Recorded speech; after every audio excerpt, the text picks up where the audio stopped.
Okay, so good morning, everyone. Boker Tov. We're going to get started this morning. I think just before we begin, it would be, I think it would be appropriate for us just to pause for a moment to reflect on what's going on in this world around us. And that pretty much for the last 25 years, maybe more, we have lived in a world which has been relatively free from war, the scale of which we are seeing beginning to unfold. The largest troop movements since World War II.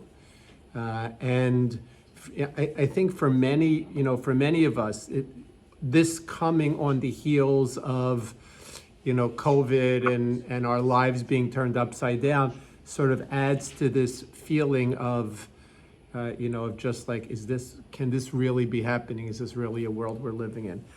And I think we shouldn't lose sight of the fact that Ukraine, as much as it might be for many people, a world away, for the Jewish people is very, very close. From Most Ukrainians were part of the Nazi movement. Yes, I was just Yeah. going to point that out. the Oh, brutal. Well, there is a tremendous Jewish history that lived on the soil of Ukraine, and whose blood is in the soil of Ukraine. Think of Babi Yar, right? Babi Yar, the largest mass grave of World War II, right? Babi Yar in the Ukraine, right? In the Ukraine, and the what? Lvov was part of Poland. And No, Lvov was part of Austro-Hungary. Then in the 20s it became part of Poland. Then in 1939 it became part of the Soviet Union. Then in 1941 it became Nazified. And then it became Soviet Union. Yeah, it's so and not only that, but the entire Hasidic movement, right, originated in Ukraine. Actually, interesting, not the Baal Shem Tov. The Baal Shem Tov was in Poland, but the Maggid of Mezrich and pretty much all of the Hasidic dynasties originated in Ukraine, right? Bells, stuff. I mean, it was very fertile ground for this, and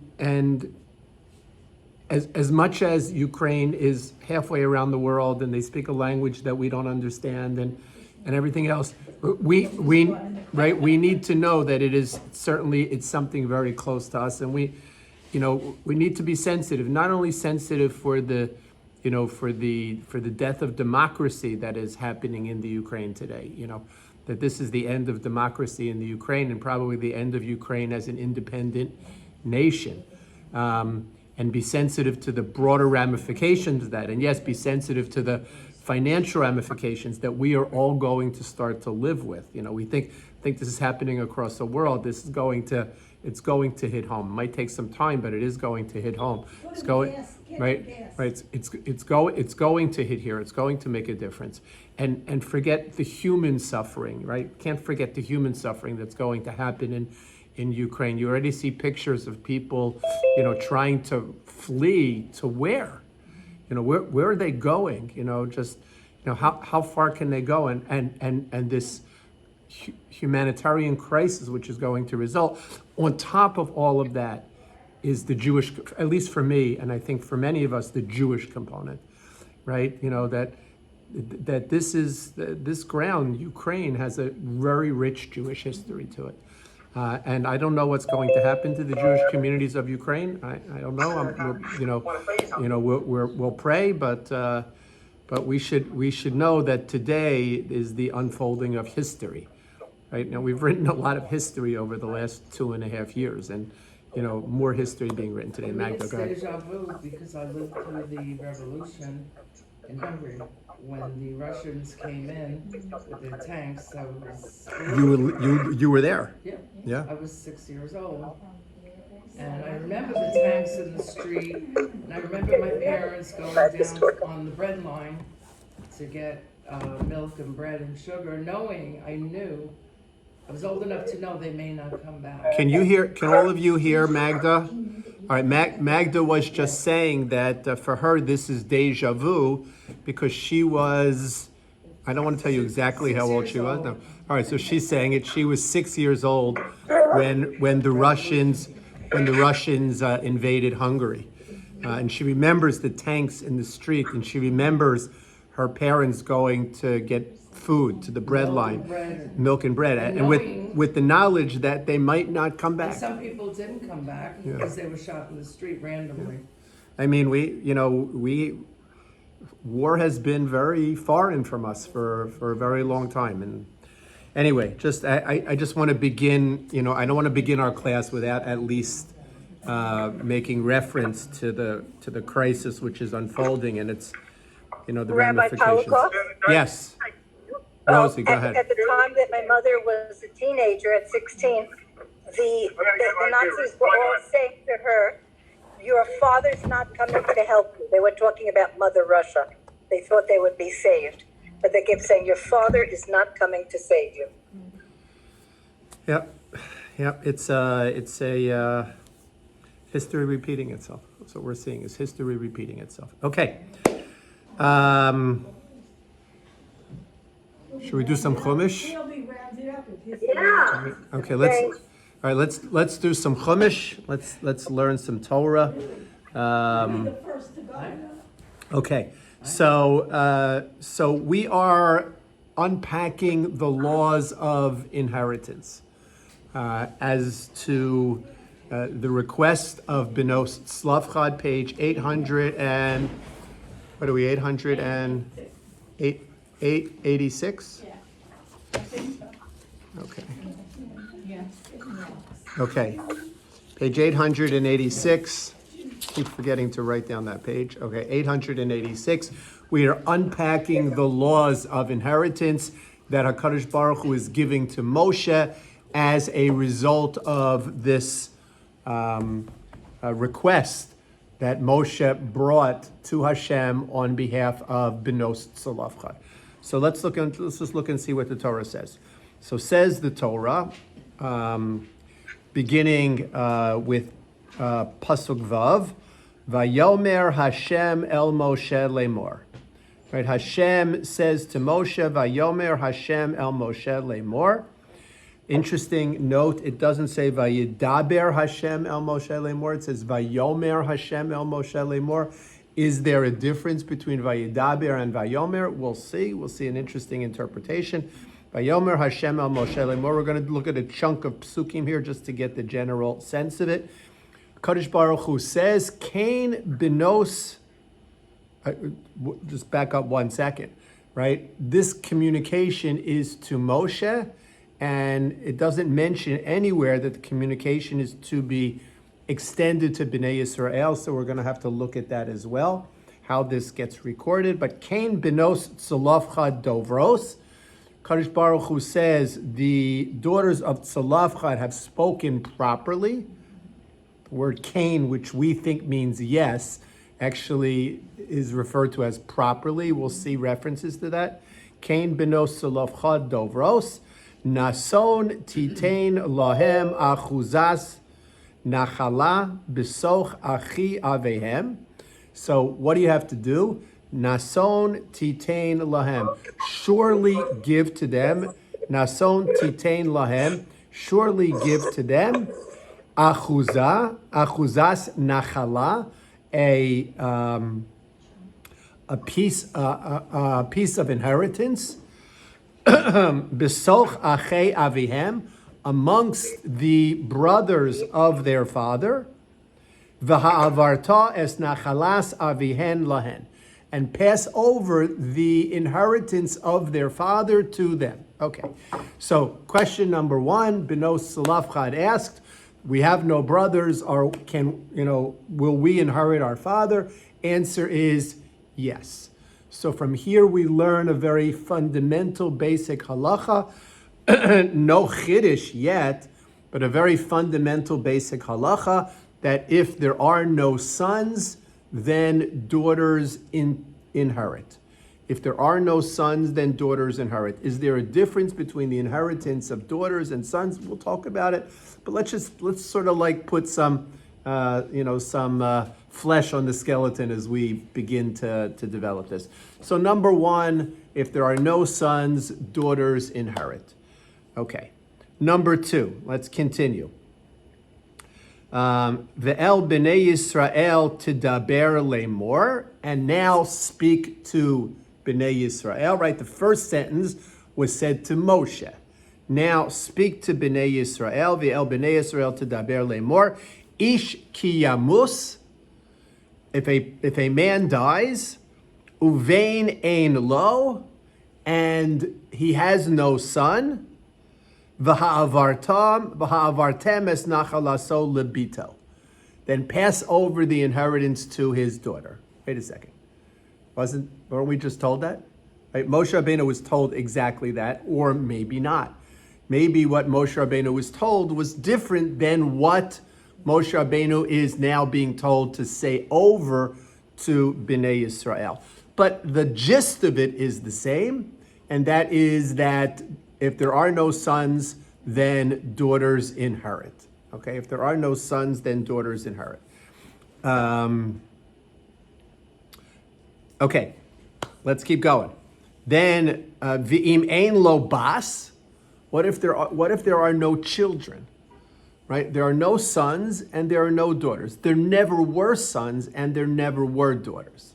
We have to actually clarify that a little bit. Let's say you have the following scenario. Let's say that you have a man who has a son and a daughter, and the son marries and has a son, or a daughter for that matter, and then the father dies. Who inherits? The wife. The son dies. The son is not alive. All right? The son is not alive, okay? Right? So let me, maybe I wasn't clear. Okay. So Ruvain has, right? Yaakov has a son, Ruvain, and he has a daughter, Dinah. Ruvain gets married, and Ruvain has a son who we'll call David. Okay? Ruvain dies, and now Yaakov dies. Right? Who inherits Yaakov? Okay, so what are the choices are Dinah, the daughter, Yaakov's daughter, or David, Yaakov's grandson. Who inherits? David. What if Reuben gave birth to Devorah? Who would inherit? Devorah would inherit. In other words, the lineage goes through the son. So when we say a daughter inherits, what we mean is that a daughter inherits if there has never been a son, or if there was a son who did not leave behind any descendants, then a daughter inherits.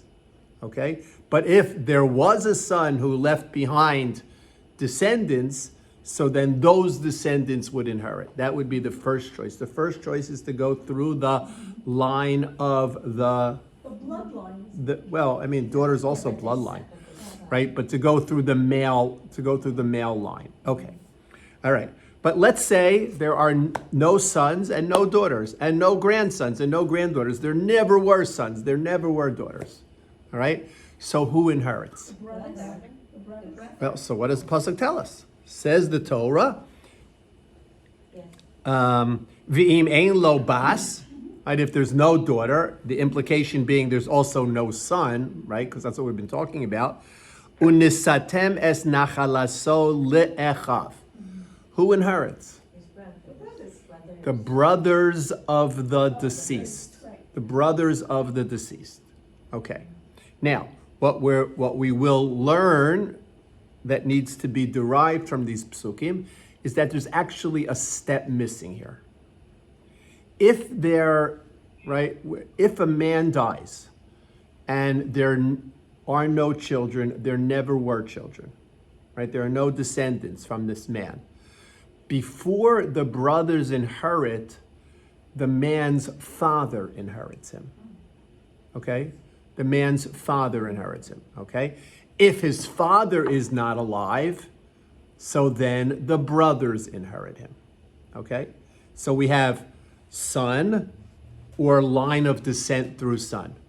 If there's no son and no line of descent, then daughter or line of descent of daughter. If there is no daughter or line of descent of daughter, then father. If there is no father, then brothers. And how is it, does it go to the Bechor? If he has several brothers, right? It goes- Does not go, it does not, it's not his divided Bechor. right. It's divided evenly. It's not his Bechor. Right, it's not his Bechor. It's divided evenly, okay? What if there are no brothers, okay? Says the Torah, V'im ein achim la'aviv, if there are no brothers, so then unisatem es nachalaso l'she'ero hakarov elav mimishpachto. Who do you give to? The uncles are right. You give to the uncles, right? You go to the closest male relative or descendant, right, alive at that time. Okay, so Go to sisters. it would not go. It would not go to sisters, right? It would not go to sisters, even if there were no. Right? Let's say that the person who died had no brothers, and let's say he had 5 sisters. It would not go to his sisters. It would go to his father, right? And assuming he had no children, it would go to his father. And if his father wasn't alive, it would go to his uncles. And if his uncles weren't alive, it would go to his uncle's children, right? Go to his uncles, to his cousins, all right?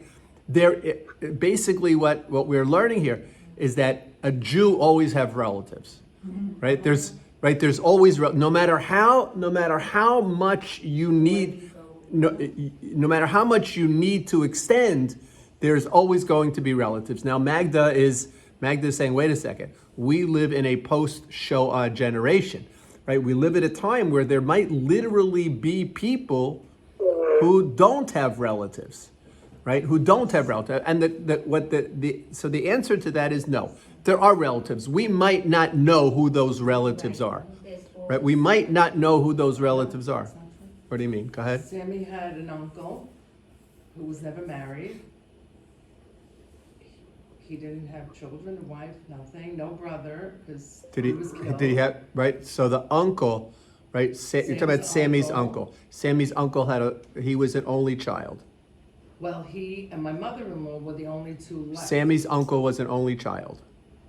Well, no, he had siblings, but they were all killed. Okay, so they were all killed. So he was an only child left. With my mother-in-law, So when he died, there were no, just my mother-in-law. okay, so His what, sister, so he had no siblings, just my mother-in-law. no male siblings, Right.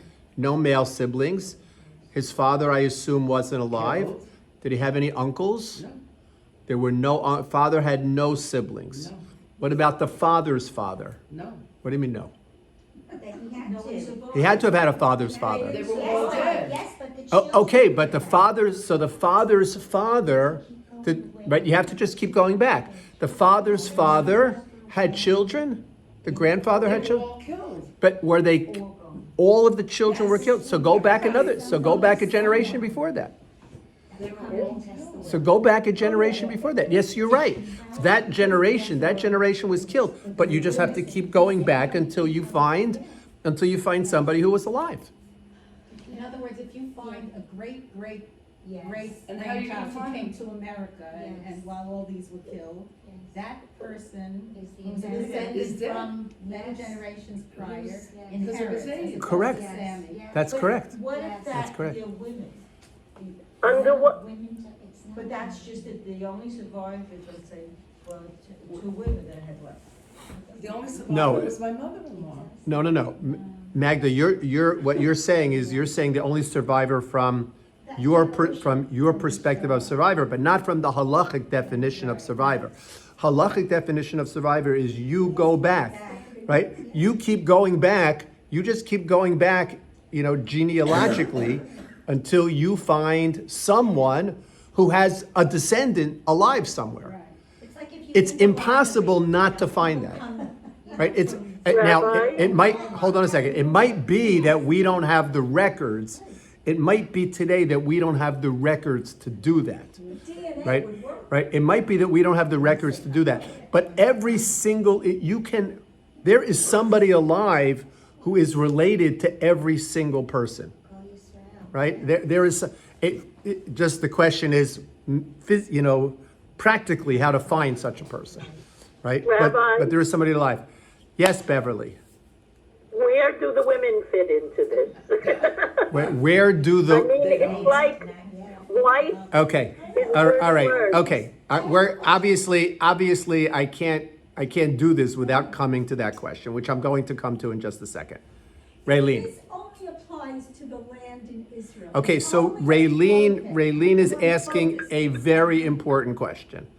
And Raylene is saying, are these general laws of inheritance that apply forever? Or were these laws of inheritance that just applied to the case at hand, which was namely Benos Tzlafchad and the division of the land? So the answer is, our psukim give us both. That's why the first pasuk, pasuk Zayin, is preceded by Vayomer Hashem el Moshe lemor, Cain benos Tzlafchad dovros. Right? Remember, we said Moshe had, exactly why Moshe brought this question to HaKadosh Baruch Hu, had to do with the inheritance of the land. Hashem says to Moshe, they inherit the land. Nason titain lahem achuzas nachala. 4 expressions, right? They're being told, right? Moshe Rabbeinu is told they are getting all 4 portions. Remember we said Moshe had a question about one of the portions, whether they got 3, whether they got 4, right? So this directive, this very first pasuk, pasuk Zayin, is being told to Moshe to apply specifically to the distribution of the land to Benos Tzlafchad.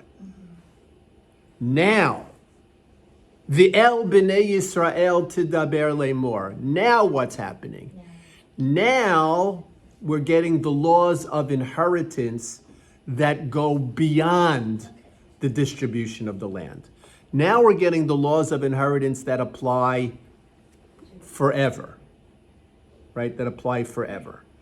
That's why, interestingly, if you look in the first pasuk, pasuk Zayin, what does it say? It says, Nason titain lahem achuzas nachala b'soch achei avihem v'ha'avarta es nachalas avihen lahem. Ha'avarta is an unusual word. What does it mean? To pass over, right? To pass over. I don't want to give you the heebie-jeebies by talking about Passover now, right? But to pass over, right? To pass over. When you, what does it mean to pass over? What's the difference? So the difference is when a daughter would inherit the land, what's the problem? The problem potentially was that land would be lost to her shevet. That land would be lost to her shevet, to her father's shevet, right? Because let's say she marries someone, she's from shevet Menashe. Benos Tzlafchad were from shevet Menashe. Let's say she would marry someone from shevet Ruvain. Well, what would she bring into the marriage? She would bring into the marriage her share of the land of Menashe. And now she passes away, and either her husband from the tribe of Ruvain inherits this land from Menashe, or her son, also from the tribe of Ruvain, inherits this land from Menashe. So that's why the term v'ha'avarta is used, because it's not something that stays in the shevet. And this was, we'll see in the future, this was the complaint that Shevet Menashe brought to Moshe. Right? Shevet Menashe comes to Moshe and they say, wait a second, You're giving away our land, right? You're giving our land to Beno Slavchad, and what's going to happen? They're going to get married, and we're going to lose the land. And what are they told? Right? You're right. So you know the joke. You're right. You're right. How can they both be right? You're right also. So that's what we're going to see, right? What does it say? Here it says, Cain. Rabbi? Hey, Beverly, hang on a second. Cain benos tzalafcha dovros. And we're going to jump ahead. We jump ahead one page, which we're not going to do right now. But when we jump ahead and we see, actually more than one page, actually to the beginning of Parshas Matos, when Menashe approaches HaKadosh Baruch Hu, and when Shevet Menashe approaches about this issue, what are we going to see? We're going to see that it's going to say Cain b'nei Yosef Dovros, right? They're also correct because they also had this, right, this issue. They also had this issue. They were also correct. That's why it says ha'avar. So it's referring to the distribution of the land. That's the first pasuk. Then we get the rest of these laws that apply for all time. These laws that apply for all time. And we see, as it says at the very end of that section, the very end, at the bottom of page 886, V'hayisa livnei Yisrael lechukas mishpat ka'asher tziva Hashem es Moshe. Right? This will be a decree of justice. It's interesting. It doesn't say chukas olam, which is something that we're used to seeing. It says chukas mishpat. We'll have to talk a little bit more about that. But obviously in all of this, there is one blatant item missing. The wife. The woman. Right? The woman. Right? The wife. So The wife. that's my question. Right? The wife. Beverly's question. Right? The wife. Where does the wife fit into all of this?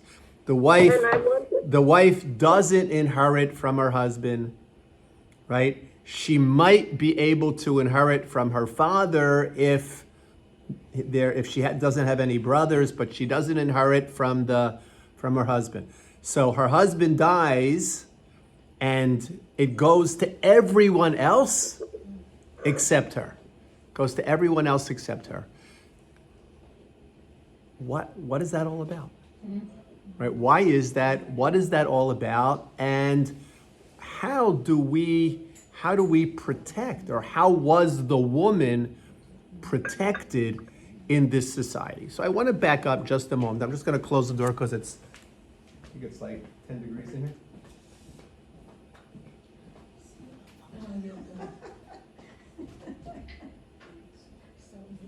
It's how is the wife protected, not a woman. It has to Correct. be. How is the wife protected? Right. How is the wife protected? And how could we have this system set up where everything goes to everyone else except the wife? Right? And so what's going to happen to her? But before Beverly, I'm going to answer your question. Okay. I might not get to it, for a few minutes, but I'm ultimately going to answer it. Okay. All right. So interestingly, what do we have? Before we need to do this, we need to sort of understand, where do these laws of inheritance come from? Are laws of inheritance logical? Are they rational? Are they laws that one could conceive of on one's own, or do they have some other kind of authority to them? Betty. I thought they're supposed to concentrate the wealth, so it doesn't get total. Whose idea is that? The men. I don't understand, it says Vayomer Hashem, so why are we saying it's from Hashem? What's the issue? Okay, so so Sue is suggesting that you're setting up a straw man because it says Vayomer Hashem. This is what Hashem says, right? These are the guidelines that Hashem gives. So in fact, Rav Shimshon Raphael Hirsch suggests precisely that the laws of inheritance are Gezeras HaKasav, right? They are laws that are not necessarily logical, not necessarily rational, although there might be logical and rational explanations and or benefits that come from them. They are decrees from HaKadosh Baruch Hu. And not necessarily fair in our limited. And not necessarily fair in our limited understanding of the ways of HaKadosh Baruch Hu, okay? Unless you have any doubt, it sets up where they come to Moshe and he says, I can't answer you. It's from Hashem. Nobody can say that it's Moshe's speaking, it's from Hashem. Yeah, but right, correct. Right, this is being, ultimately these laws of inheritance are being related by Hashem. So it would be very easy for me to dodge this question of what about the wife by simply saying, don't ask me, ask Hashem. Right? These are his rules. It's a Gezeras HaKasuv. This is what Hashem says is going to happen. So what's there to talk about? Right? It is what it is. Right? It is what it is. But obviously, and not just because I feel that I can't answer that way, but our tradition doesn't answer that way. Right? Our tradition acknowledges that yes, these rules are rules which come from HaKadosh Baruch Hu, and we have no alternative other than to follow them, which will raise an interesting question down the road, and that is, if we are obligated to follow these rules of inheritance, then how are we crafting a last will and testament that distributes our assets equally among our children, right? That's against what the Torah requires. So how are we able to do that? If we're bound to follow these laws, right? How am I able to distribute my assets equally among my sons and daughters? How am I able to distribute my assets equally among my sons? Forget my sons and daughters. How can I even distribute my assets equally among my sons? I'm not allowed to do that either. So if we're saying that these rules are decrees of God, binding as halacha upon us, no different than eating meat which isn't kosher, so then, wait a second, I'm not going to eat treif meat, but I have a document in my safe and with my lawyer that says that if I die or when I die, my assets are going to be distributed equally among my children. That's against halacha. How can I do that? Beverly. What if you sell the land and you turn it into money, cash, let's say capital, and you distribute the money then? Before I die? Yes. I could do whatever I want before I die. I can No, give but it. you could do that in a will also. No, there's a difference, right? No, I meant in halachically. No, you can't do that in a will. All right? Rabbi, don't some from estate lawyers have some sort of a document that Yes, they there's a add halachic will. to the will, that somehow circumvent? So what we will learn is that there is a halachic way to write a will so that it doesn't run afoul of these obligations. Right? Unfortunately, I think most people don't do that, don't take advantage of it. Right? Now, is there, if you don't take advantage of it, what's going to happen? So, okay, so you'll not have distributed your estate according to Torah law, but you'll be dead, so it doesn't matter to you, right? So theoretically, it doesn't matter to you, right? It'll be one more thing that you didn't do properly, okay? But your children might be using money that doesn't belong to them. In other words, if I have 5 children, right, and I have sons and daughters, and I distribute, and I have $1 million estate, right? I don't know, and I distribute that $1 million estate equally, so my oldest son is entitled to the double portion of his brothers, and my daughters are not entitled to anything. But yet I'm distributing the money equally, so what does that mean? That my daughters and my younger sons are using money that doesn't belong to them. Isn't that stealing? Right? And I've I'm dead, that's true, but I've set in motion a scenario where they are using money that doesn't belong. They're stealing, They don't have to accept it. right? They what? They don't have to accept it. They don't have to, well, that's true, they don't have to accept it, right?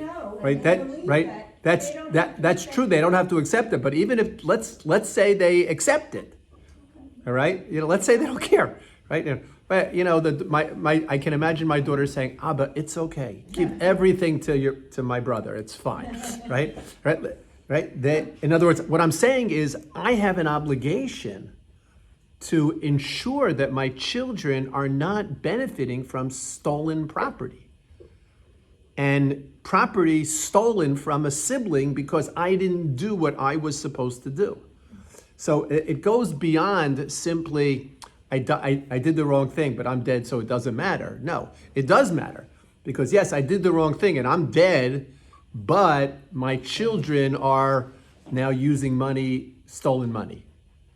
Right? And so I have a responsibility for that as well. So yes, it's a decree, and we are bound to follow that decree, but halacha also operates in a real world. And in a real world, it's clear that if you distribute your assets in a way that completely ignores your daughters, so you might enable them, or you might not enable them to get married. They might never be able to get married because they don't have anything to bring to a marriage. You might throw them into poverty. Who knows what you might be? Who knows what you might be? Or they might marry terrible people for financial. In other words, right? Halacha is sensitive to how these laws function in society. So yeah, it doesn't mean that we're not following what HaKadosh Baruch Hu says. These are decrees. But the decrees have to be able to, we have to be able halachically to live with these decrees in the society in which we're living. And that might have been different in different places. And it's important for us as well. No different than, I'm not allowed to own chametz on Pesach. So what am I gonna do? I'm gonna sell my chametz to a guy. Right? That's what I'm going to do. I sell my chametz to a guy. I'm not going to own chametz on Pesach. I'm following what HaKadosh Baruch Hu wants from me, but I'm using a rabbinic mechanism to be able to get around it, circumvent it. I like to be able to say, to be able to live with it. Right? To be able to live with it. Okay. Sephardim are not big on that. Sephardim are not big on Selling their chametz. Not all Spartan. Some. when you say selling their chametz, you mean Sephardim are not big on selling actual chametz or selling any chametz? The concept of it, they like to get rid of it and use it before Pesach. Even alcohol, even liquor. I don't know. I think no. So quite frankly, I think that Sephardim are probably more likely to follow the position that says that you shouldn't sell chametz be'en. Be'en means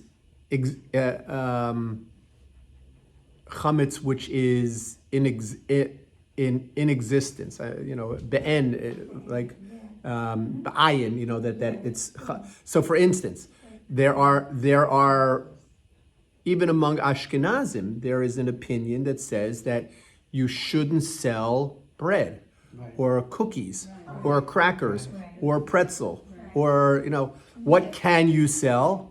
I can sell liquor. I could sell mayonnaise. I could sell mixtures of chametz, but I can't sell items which are chametz be'en, which are obviously chametz to the eye, right? Right, distinct as entities of chametz, right? So I that might be more of the Sephardic approach than the Ashkenazic approach, but I can't imagine. I mean, I know some Sephardim who have some pretty extensive liquor collections. I know some Ashkenazim also have pretty extensive. I can't imagine them getting rid of all of that liquor before Pesach. I just can't. Yes. So. I always wanted to ask this about Have- no slot. Have you ever heard of consumption? Let's talk about territories and lands. So they're in Menashe. Their father dies, they're inheriting their little, let's say, ranches, their ranch in Menashe. And then they marry and fall in love and marry a guy from Yehuda. And they move to Yehuda. And this stays their land. And let's go into Yehoshua and Shoftim, where all the Shvatim gather to fight with each other and, against all their enemies. So do they have a responsibility to Menashe that they left? What happens to property really, in terms of care of it? The property stays in their name until they die. And then the property goes to whomever inherits them. Could be somebody from Yehuda. Now, in truth, they didn't marry anybody outside of Menashe. They right? did. They but did not. I'm sure there were Right, cases right. where. They did not. Well, it's actually seems not to be the case. Wasn't there Right. some story about Pinchas had some nachala from his wife, even though he was a lady? The other, well, that's not a good example. Forget that. I don't know. Right. So again, right, just to differentiate between inheritance at the time of the division of the land and what happened later on. So it's not like, so let's imagine. So now 14 years after we've come into Israel, 7 years to conquer the land, 7 years to divide up the land. The land is now all divided up. Now that's not accurate either, because it took much longer than that to finally conquer and divide up the land. But now the land is all divided up, all right? So were there like fences that said, this is the Chel, this is Menashe, this is Ruvain, Ruvain was on the other side. Right? This is Yehuda, this is Binyamin, were there fences like that? Was it as clear as that? Or, was there more fluidity once people settled into Eretz Yisrael? In other words, I think that we can look at this and say this approach that we're learning was to settle into the land. Once people settled into the land, so then there were lots of different marriages and things like that, and land changed, and land went back and forth, and all of those things. Ultimately, generationally later. Look at today. We have no right. We have no idea. We still refer to certain territories. This is the territory of Yehuda, or this is the territory of Menashe. We still refer to pieces of Eretz Yisrael by those names, but it has no practical relevance anymore to us because everything has. Okay, all right. So let's circle back here to this idea of the wife. Let's go back here to this idea of the wife. So, what are we worried about with the wife? She could be married. She could be married someone. What am I worried? The husband dies. What am I worried about? In other words, the husband dies. The inheritance goes. His entire estate goes to his son. What? The house she lives in. Okay. What's going to happen to her? That's what I'm worried about. What's going to happen to her? Where is she going to live? How is she going to eat? Protected. Who's going to take care of her medical needs? Who's going to pay for her clothing? Who is going to protect her? What's going to happen to all of these things? Right? Is there such a concept that when the husband dies, the wife just is done, finished, goes out, and there's no responsibility, there's no ongoing responsibility beyond life to this marriage between a husband and a wife? So obviously the answer is no. Obviously the answer is no, that there is a connection that goes beyond life, but only in the framework of marriage. there is a relationship where there is no connection that goes beyond life. And what was that relationship called? Anybody know? Pilegesh, a concubine, right? A concubine, a pilegesh, right? There were relationships between men and concubines. We have it all throughout Tanakh. There were relationships Right from the beginning. right from the beginning between men and concubines, and there was no connection. Concubine like a mistress, Is a concubine like a mistress? a legal mistress. Anything. I don't know. Is there? I'm not sure. The handmaiden. I'm not sure of the difference between a concubine and a mistress. I'm not up on either of those two relationships, so I'm not sure. I'm not sure. I'm not. One thing about a concubine is that a concubine needs to be monogamous. Right. The relationship with a concubine needs to be monogamous, meaning On her side. from her side, correct, from her side, right, correct. I'm not sure that that's necessarily true about a mistress. I don't know. I don't know. But the laws in marriage allow, the fact that a union is monogamous and consummated, that would constitute a marriage. So. No, nope. I thought we learned there were like 3 ways to be married. There are Take a wife. Let's The- take Batsheva and there are 3 ways in which a husband can legally create a connection of marriage. Right. However, there are relationships that do not need a connection of marriage. There are Which have relationships. What? Which have offspring, Sure. and those offspring would not be entitled to this inheritance at all. No. Those are 2 different concepts. Ah. Right, those are 2 different concepts. Abraham and Yaakov. Right. Abraham and Yaakov. There are. Let's not. Right.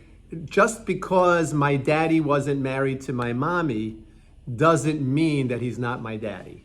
Right, Right. He is my daddy, right. and I'm entitled to inherit him, even though he wasn't married to my. Even though he wasn't married to my mommy. Okay, so the woman's status is different, is that what you're saying? For the mother of his children, each woman would have a different status? No. So let's go back. Let me try not to confuse this. Right. I want to. So what we have is there is a relationship between a man and a woman that is known as marriage. That relationship between a man and a woman that we call marriage has responsibilities on both sides. Right? Responsibilities from the man to the woman and responsibilities from the woman to the man. And when we start to unpack the Kesuba, we'll see some of those responsibilities on both sides.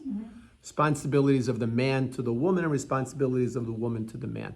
There are also relationships that involve men and women that are not called marriage. There are relationships that involve men and women that are not called marriage. There are physical, sexual relationships between men and women that are not called marriage. What are they called? So today we would call them an affair, a mistress, something like that. There was a legal construct at one time that was called, that relationship, that woman was defined as a pilegesh, as a concubine. What did that mean?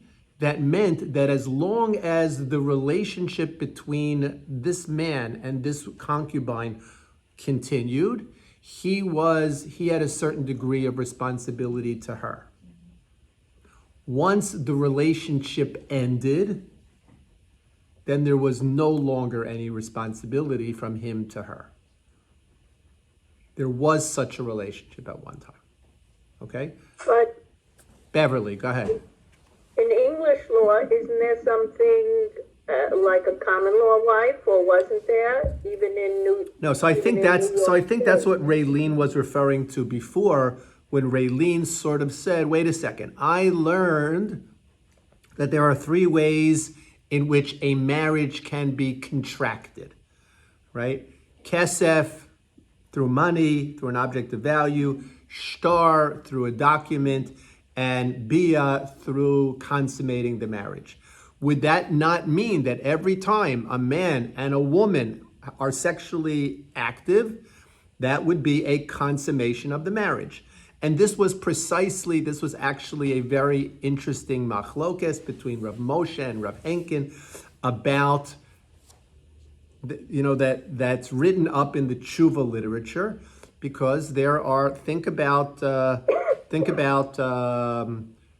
plenty of people who are involved in sexual relationships.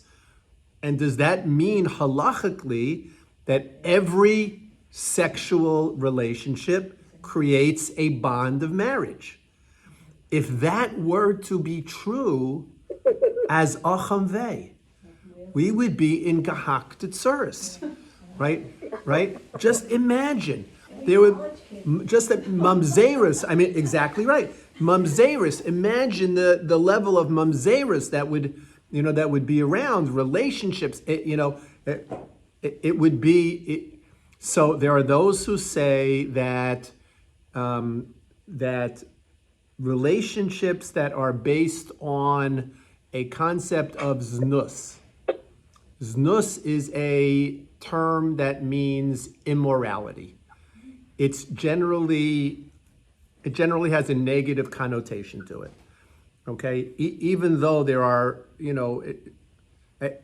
I would try to take away that negative connotation a little bit by saying it's happening where people that the znus, which is referred to in the responsa literature, means people who are engaging in sexual relationships with no intention of creating a marriage. They're engaging in sexual relationships solely for the purpose of the connection of the sexual relationships. No intention of creating a marriage, connection, or responsibility to each other. That is not the same as consummating a marriage. That's not the same as consummating a marriage. So every time that a man and a woman have sex together, right, doesn't mean that they're married. Okay?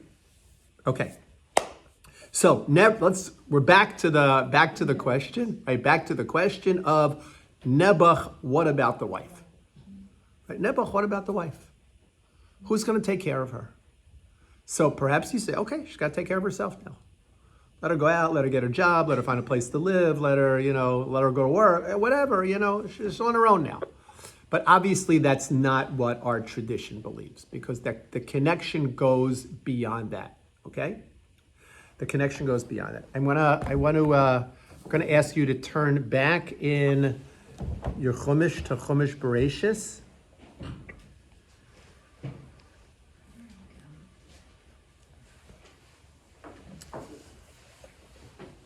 Go to, let's see. Go to Chumash Shemos, chapter 22, verse 15. Shemos 22:15. It's 428. 428. 428. Okay. What does the pasuk say? Pasuk 15 at the bottom, right? V'chi yifate ish bisula. And if a man seduces a virgin, 428 at the bottom of the page, 428 and 429. V'chi yifate ish bisula, if a man seduces a virgin, asher lo orasa, to whom he was not betrothed. In other words, there was no previous connection here. Vishachav ima, and he has sexual relationships with her. Says the Torah, mahor yimaharena lo liisha. translated, he shall provide her with a marriage contract as his wife. Right? Mahor Yimharena. Right? This word, Mahor Yimharena, have you ever heard of it? It's a mohar. We read it in the Ksuba all the time. Mohar bisulaichi. Mohar, it's a dowry. like a dowry, like a dowry. Look at Rashi. What does Rashi say here? All right, Rashi says, page 430 at the top of Rashi in the right column, Yifsok la mohar, he should establish for her a mohar, we'll call it a dowry, kimishpat ish liishto, as is customary for a man to provide for his wife. Shechosev la kisuba, he writes for her a ksuba, v'yisa ena, and he marries her. Okay, he writes for her a ksuba and he marries her. Now, granted, this is not the end of the shidduch crisis. This is not how we want the end of the shidduch crisis to happen, right? The source for this seems a little bit unseemly, if you will, right? When a man seduces a virgin, right, that he wasn't betrothed to, and he sleeps with her. Well, this is what he has to do. It almost sounds like this is the punishment, this is the penalty, right? That he has to pay. What's the penalty? He has to marry her, right? He has to marry her. That's the penalty. So I don't want to get involved in this particular pasuk, or what if she doesn't want to marry him, and how does all of that happen? But the bottom line is what Rashi is telling us is that there was a financial obligation from a husband to his wife that goes back to the Chumash. Now Rashi calls it a ksuba. The term ksuba does not appear anywhere in Tanakh, right? But Rashi calls it a ksuba. Rashi calls it a ksuba because in Rashi's day, there was already a ksuba. In Rashi's day, there was already a ksuba. But here, it doesn't call it ksuba. What does the Torah call it? A mohar, right? A mohar, right? Or a mahor, right? It's a verb, mahor yimaharenu. A noun, it's a mohar. It's a dowry. What is a dowry? What's the purpose of a dowry? It's payment to the father, though. Okay. It's almost like you're purchasing, let's put it this way. You're purchasing, the man wants the woman, the daughter. So in order to get her, he gives the father a set amount of money they agree on. Right. Now that money stays with the father, but it comes out of the prospective husband's pocket. In other words, it is a dowry. It is a dowry that gets paid to the woman's family. Right. It is a dowry that gets paid to the woman's family. But it is a financial obligation that the husband has, which is created as part of this marriage. Now, what would happen now if the husband would divorce her? What would happen to her? She would go back to live with her father. And the financial dowry that the husband paid to the father would be used to take care of her, to provide for her until she remarried. Right, until she remarried. So It's insurance. in other words, going back to Chumash, there is already a sense that a marriage relationship brings with it. A marriage relationship brings with it a financial obligation. I'll call you back in 5 minutes. A financial obligation from the husband to the wife. Now, think back to the story of Dinah and Shechem. If you go back to the story of Dinah and Shechem, when Shechem ultimately meets with Yaakov, what does he say? He says, tell me what you want. Right? Name your price. Right? Name your price. I want to marry your daughter. Name your price. again, this financial obligation from the husband to the wife. Now, as long as the husband is alive, he has a financial obligation to this wife. When the husband is no longer alive, or else he divorces her, then the financial payment that he made does what? Provides for her. Provides for her. Now, did any of you get married and have your husbands make a significant financial payment to your in-laws? To your But parents? Shimon married her. Did he have that kind of an arrangement too? Shimon married Dina, you're Dina. saying?